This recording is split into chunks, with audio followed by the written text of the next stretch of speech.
What's good, y'all? Thanks for checking out this beat blueprint where I lay out the foundational elements of dope beats and tracks. Today we're going to take a look at Transportin by Kodak Black, produced by C-Clip Beats. And Transportin is built around a 2-bar loop taken from the track Hung Up on My Baby by the late, great Isaac Hayes. So go ahead and drag Hung Up on My Baby into whatever DAW you're using. I'm using Ableton Live, so I will be referring to things like warping and Ableton-specific elements. However, feel free to follow along with whatever DAW you use because all the rhythmic elements, all the sampling, it will be universal. So first thing we do once we have our track into Ableton is turn warping off. We're going to try to identify and then isolate our loop. So play the track as is and try to find the beginning of that loop.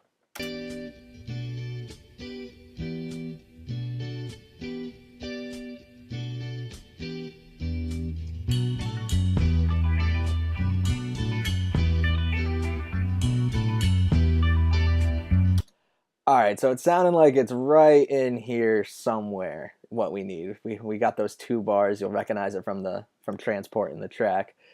So let's turn warping on and try to find right in the beginning of that. It was somewhere around bar 4. So let's listen in. Alright, right there's the start of our loop. So Ableton's pre-selected this area as really the meat of the audio material, but we're going to zoom in a little closer since it is the start of our loop, and let's select right here as 1-1. So right click in this general area, maybe the first, second, or third area of transient material for the audio you need, and then set 1-1 there. That'll initialize our loop. So the next thing we'll do is Hung Up on My Baby is 103 beats per minute. That's public knowledge, so we'll go in here and specify some of our warping parameters. So set this to 103 BPM. If you're using the free version of Live, pick tones. That should work best. If you're using the full version, pick Complex Pro. So now that you have this set up, let's try to find the end of our sample.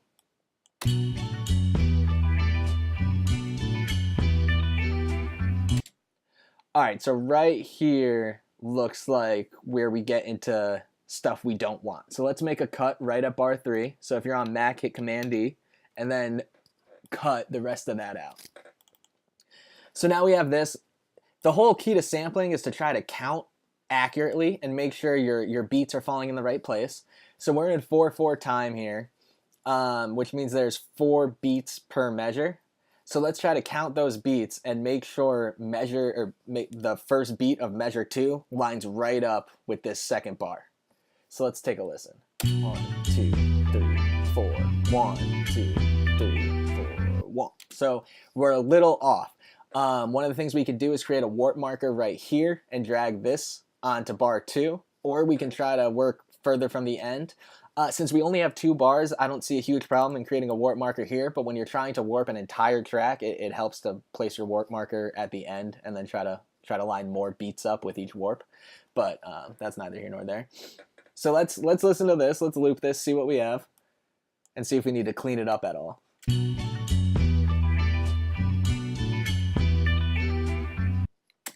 Okay, that's not bad. One thing is that the Transportin master is on 94 BPM, so let's set our master tempo to that, and let's see how this sounds.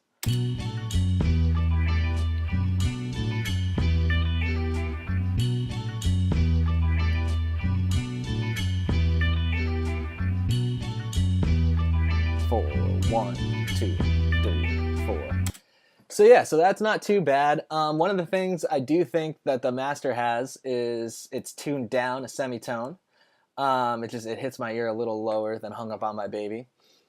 So for you theory people out there, Hung Up on My Baby is in E minor, so we are now setting our root note to E flat. So let's hear this. Let's make sure this is what we want.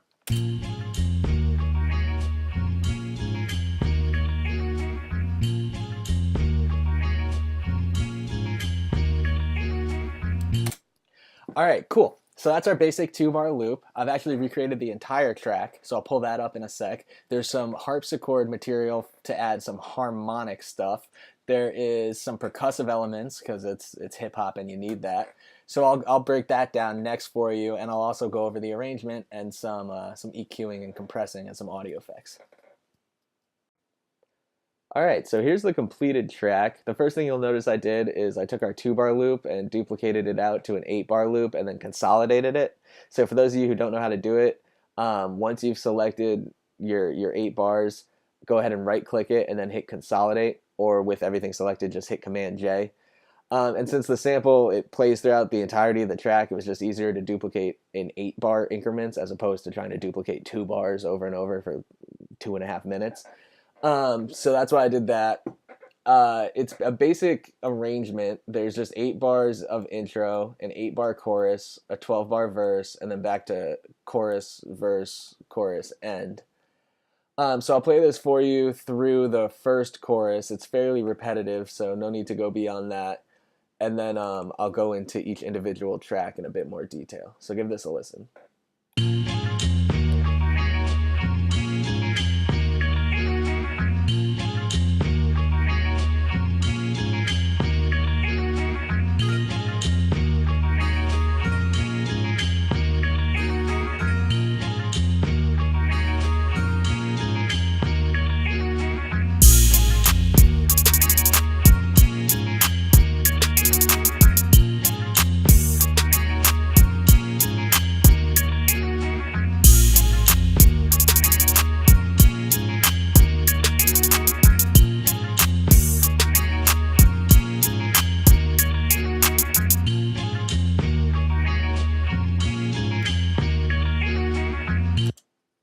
All right, so the first thing I really had to do was make sure our sample stood up to all this synthetic percussion and this big 808.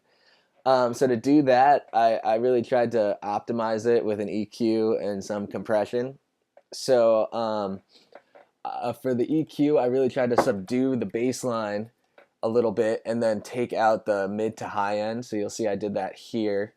I'll play it for you without the EQ and compression just to show you what we started with, and then I'll turn these back on.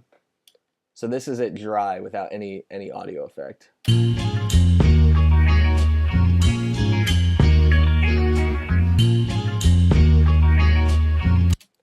So it's pretty full. It's definitely has to be refined a bit. So when we turn these things back on, you'll hear it much cleaner.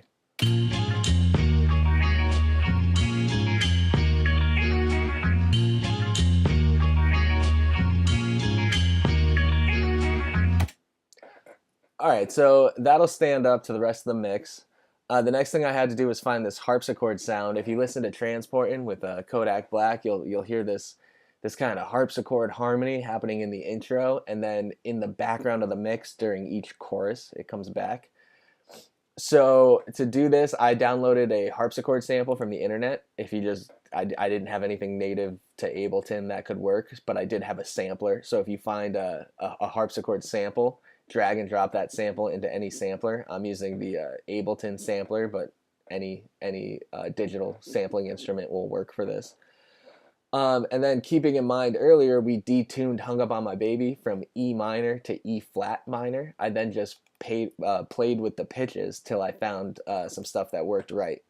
So keeping in mind that E flat starting point right here, I then just built some chords and programmed the MIDI information.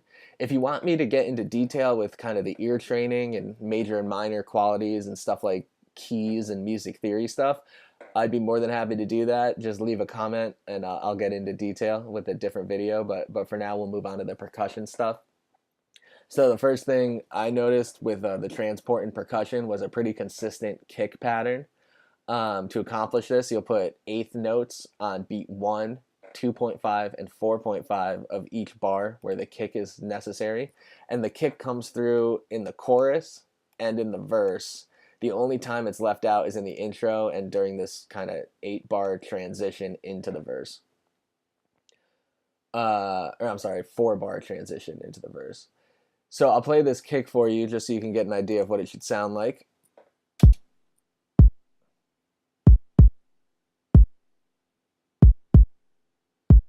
So pretty standard for hip hop, kind of a common pattern. The next thing I did was work out the rest of the percussion. So although it kind of seems like a lot in the beginning, it's really not that complicated. I try to take a reductionist approach. So the stuff that is immediately apparent and fairly consistent throughout the whole song, I'll program first. So for me, that was this clap line. If the clap falls on the weak beats of each measure, so on beat 2 and 4, put your clap, and then the rest of the stuff you can kind of fill in around that. Another thing that stands out, there's like this big crash that happens once every 4 bars, so that already takes care of this whole line. And then if you can kind of work out, well, I hear eighth notes rolling in hi-hats, that takes care of this line, and before you know it, you have this all filled up. So I'll play you just the hi-hats, and then I'll play you the rest of this like weak beat stuff. So take a listen to the way the hi-hats should be.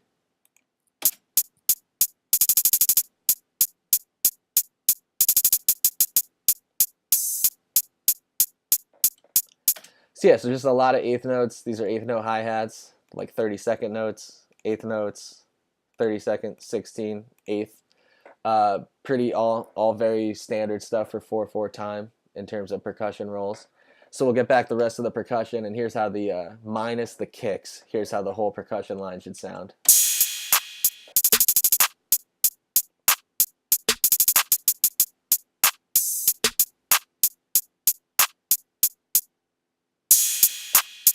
So yeah, so those 4 bars literally apply to the whole song. It fits into the verse, it fits into the chorus. If you get a solid 4 bars of percussion programming, you're good to go for the whole track. Then the last thing we had to do was find a good 808. And now a lot of modern hip hop will pitch their 808s and try to make like the 808 stuff take on a melody, but that's not the case with Transportin. There's just a big 808 at the start of every 4 bars to kind of round out the low end. So this is the 808 sample I chose.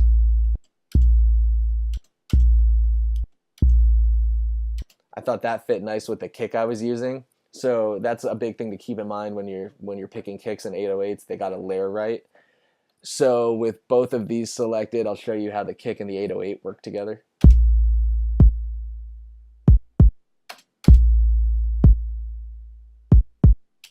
So they go together nice and nice. All the percussion together now, all the 808, the other kick, and the hi-hats and everything will sound like this.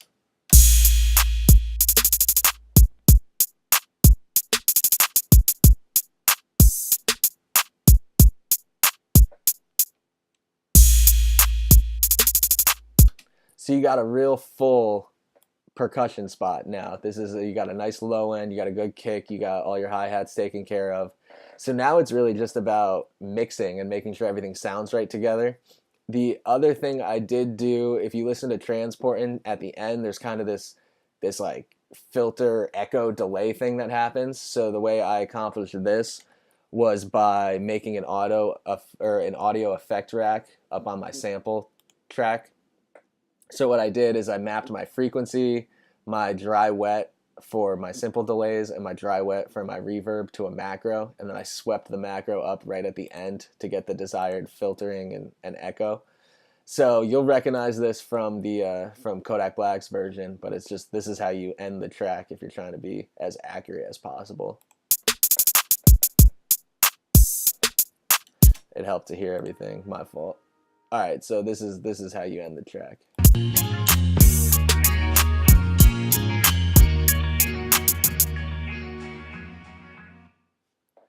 So all this stuff is just being subtly applied there right at the end, so you get a nice little outro. I'll post this full track so you can hear it all the way through.